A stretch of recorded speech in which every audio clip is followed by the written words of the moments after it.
Cie, China ngintip pemain baru timnas Indonesia. Kok semudah itu sih? Kisah tragis timnas Malaysia yang cuma lawan tim peringkat 175 dunia saat timnas Indonesia tantang Australia. Timnas Indonesia U23 cetak sejarah masuk pot 1 drawing kualifikasi Piala Asia U23 2026. Bagaimana racikan Gerald Van den Boeck? Yuk Sobat Kamus Bola, kita simak selengkapnya.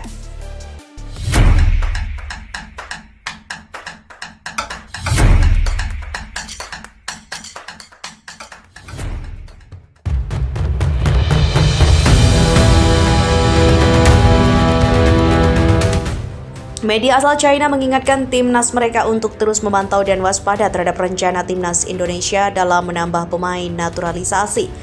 Dalam laporan terbaru, timnas China menerima informasi yang bisa dianggap sebagai kabar baik sekaligus kabar buruk. Menurut Sohu, pada hari Kamis 27 Februari, proses naturalisasi mantan pemain Ajax dan juga Crystal Palace, Jairo Riedewald, tidak akan dilanjutkan oleh PSSI. Selain itu, media tersebut juga mengungkapkan adanya rencana PSSI untuk menaturalisasi 3 pemain lainnya. Informasi ini dianggap membawa kabar baik dan buruk secara bersamaan. Kabar baiknya, Jairo Riedewald tidak akan tampil di kualifikasi Piala Dunia 2025, namun kabar buruknya, Indonesia berpotensi mendapatkan tambahan kekuatan dari 3 pemain baru.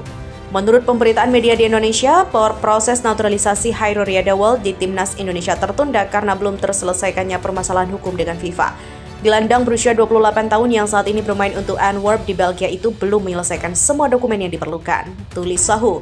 Lebih lanjut, Menteri Pemuda dan Olahraga Dito Aryo Tejo mengungkapkan, menurut Presiden Persatuan Sepak Bola Seluruh Indonesia PSSI, Erick Thohir, proses naturalisasi ritual belum bisa dilanjutkan saat ini. PSSI memutuskan untuk memprioritaskan naturalisasi pemain lainnya termasuk Emil Audero, Dean James, dan juga Joy Pelupessy. Media itu juga terheran-heran dengan naturalisasi timnas Indonesia. Mereka semudah itu mendapatkan pemain naturalisasi di saat tim kami susah payah menaturalisasi pemain. Bagi Indonesia memang tidak begitu sulit ya mencari pemain diaspora terutama di Belanda, mengingat hubungan masa lalu Indonesia dan Belanda. Menurut Sohu, pelatih baru timnas Indonesia Patrick Kluivert menilai bahwa proses naturalisasi Jairo Riedewald merupakan langkah krusial dalam strategi kepelatihannya. Kluivert memiliki harapan untuk membangun tim yang lebih kompetitif dengan menggabungkan pemain naturalisasi dan pemain lokal. Meskipun proses naturalisasi Riedewald mengalami beberapa kendala, Indonesia juga berencana untuk melakukan naturalisasi terhadap pemain Eropa lainnya demi meningkatkan kekuatan tim. Demikian diungkapkan oleh Sahu.com. Dan saat ini, timnas Indonesia memiliki jumlah poin yang setara dengan timnas China dalam kualifikasi Piala Dunia 2026. Namun, berkat keunggulan selisih gol, peringkat Indonesia berada di posisi yang lebih baik sehingga memberikan peluang yang lebih besar untuk melaju ke Piala Dunia 2026. Ya, dari informasi yang diberitakan oleh Sohu terkait kabar baik dan kabar buruk tentang proses naturalisasi yang ada di Indonesia, kita beralih pada berita selanjutnya, yaitu kisah tragis timnas Malaysia yang cuma melawan tim peringkat 175 dunia saat timnas Indonesia menantang timnas Australia akan diulas oleh Kamus Bola. Ya, pada Kamis 20 Maret 2025 akan menjadi hari yang ditunggu-tunggu pecinta sepak bola tanah air.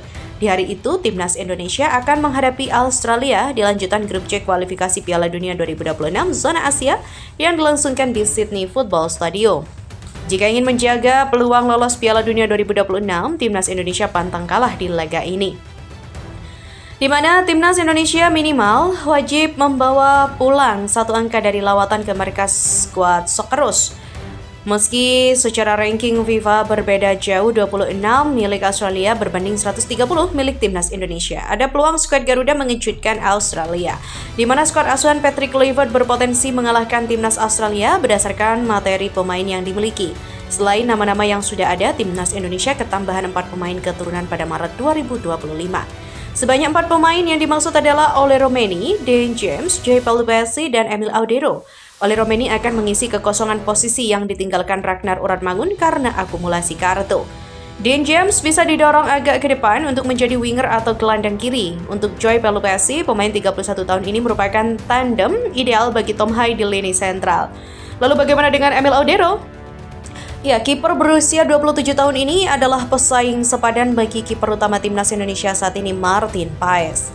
Dan di saat bersamaan nih, Sobat Kamus Bola, tetangga berisik timnas Indonesia yaitu timnas Malaysia juga akan bermain pada Maret 2025.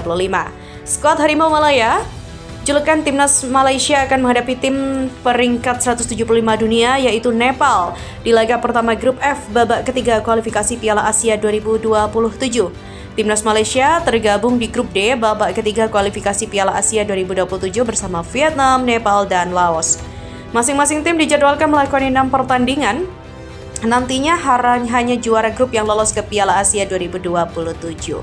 Dan pertanyaannya, sanggupkah timnas Malaysia finish sebagai juara grup D untuk lolos Piala Asia 2027? Tampaknya Malaysia butuh usaha ekstra untuk merealisasikannya karena masih harus bersua Vietnam. Lalu bagaimana dengan timnas kita Indonesia? Ya, skuad Garuda dipastikan lolos ke Piala Asia 2027 setelah memastikan tempat di babak ketiga kualifikasi Piala Dunia 2026 zona Asia.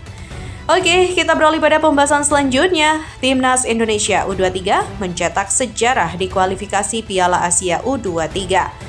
Dan untuk pertama kalinya sejak turnamen ini digelar pada 2016, skuad Garuda Muda, julukan Timnas Indonesia U23, masuk pot 1 drawing. Berkat keberhasilan lolos semifinal Piala Asia U23 2024, Timnas Indonesia U23 masuk pot 1 drawing kualifikasi Piala Asia U23 2026. Tak hanya Timnas Indonesia U23, ada 10 negara lain yang juga masuk pot 1 drawing kualifikasi Piala Asia U23 2026, yakni Jepang, Uzbekistan, Irak, Arab Saudi, Korea Selatan, Vietnam, Qatar, China, Tajikistan, dan juga Thailand. Di mana tim-tim tersebut masuk pot 1 drawing kualifikasi Piala Asia U23 2026 karena menempati posisi 11 teratas di Piala Asia U23 2024. Berhubung masuk pot 1, Timnas Indonesia U23 takkan bertemu dengan tim-tim tersebut. Alhasil, peluang Timnas Indonesia U23 lolos Piala Asia U23 2026 terbuka lebar. Jika lolos Piala Asia U23 2026, sanggupkah pelatih anyar Gral Van den Boeck bikin skuad Garuda Muda menggila? Meski tidak mendapat tambahan pemain keturunan, Gral Van den Boeck pantang berkecil hati. Sebab secara kualitas personil Timnas Indonesia U23 saat ini dinilai sudah cukup untuk lolos ke Piala Asia U23 2026. Hal itu asalkan pemain-pemain abroad yang merumput di luar negeri bisa dipanggil Gral Van den Boeck. Ya, Kamus Bola memprediksi Gral Van den Boeck ini mengandalkan formasi 3-4-1-2. Karena dalam pola ini, posisi kiper dipercayakan kepada Cahya Supriyadi. Lanjut ke posisi 3 back, yaitu sejajar ada Muhammad Ferrari, Dayan Mark, dan juga Justin Hubner. Kemudian di posisi wing back ke kanan diisi Victor Detan dan Tim Gaipan di sisi sebelahnya.